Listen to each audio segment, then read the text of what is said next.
হ্যাঁ, উনি বলছিল যে ওই সরকারি আর কি কর্মকর্তা। তো এই ক্ষেত্রে আর কি ওই আরো তার একটা গ্রুপ আছে, সাংবাদিকের আর কি একটা গ্রুপ আছে, সেই গ্রুপ নিয়ে সে কাজটা করে দিবে। হুমকি দেয়, উনি হুমকি দেয় যে পুলিশ দিয়ে ধরাইয়া দিবে। হুমকি দেয় যে টাকা চাইলে, ওই যে টাকা চায় ওনার বিরুদ্ধে মাদক মাদক মামলা বা মাদকের অভিযোগ বা মাদক বিক্রি করে এরকম মিথ্যা অভিযোগ দিয়ে আর কি আপনার মনে করেন যে ঢুকিয়ে দিবে, এরকম বিভিন্ন অভিযোগ। উনি সাংবাদিক পরিচয় যা করা যায়, লোকাল সাংবাদিক পরিচয় উনি সেই ধরনের সবগুলো মনে করেন যে আপনার হুমকি দামকি যা দেওয়া যায় এরকম সবকিছু উনি অনেক কিছু করছে, আমরা জানি, আমাদের সাথেও করছে।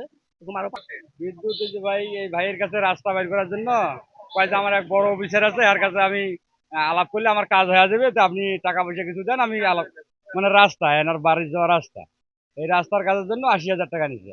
মানে টাকা পাবো, টাকা চাইতে গেলে অপরাধ আমার। মানে আমি মানে টাকা চাইতে গেলে মাদক ব্যবসা করি, এটা সেটা বলতে বলতে বিভিন্ন মনে করেন যে সমস্যা। ফার্মেসি ব্যবসা করে আসছিলেন এবং তাকে যদি আমি দেখানোর চেষ্টা করি, তার নাম হচ্ছে গিয়া বিদ্যুৎ বর্মন, অর্থাৎ এই বিদ্যুৎ চন্দ্র বর্মন। আমি একজন ফার্মেসি ব্যবসায়ী, রংপুর বিশ্বাস ফার্মেসি। আমি মনে হয় যে মানুষের চক্রান্তের কারণে অনেক কিছু করছিলাম, থানায় অভিযোগও করছিলাম। তো ওগুলি আমার সব আর কি ভুল হয়ে গেছে, মানুষ বিভিন্ন সময় বিভিন্ন কিছু বুঝাইছিল, ওগুলো বোঝানোর কারণে আমার এই ভুলটা আর কি হয়েছে। কিন্তু আমার হ্যাঁ, সবার টাকা আমি দিয়ে দেবো, আমি তো কাউকে বলিনি যে আমি টাকা দিব না, এমন তো কেউ বলতে পারবে না। কিন্তু আমি সাময়িক সমস্যার কারণে একটু লেন্দি হয়েছে এতটুকু, কিন্তু তারপরেও আমি যত চেষ্টা করবো আর কি তাড়াতাড়ি দেওয়ার জন্য সবার টাকাই।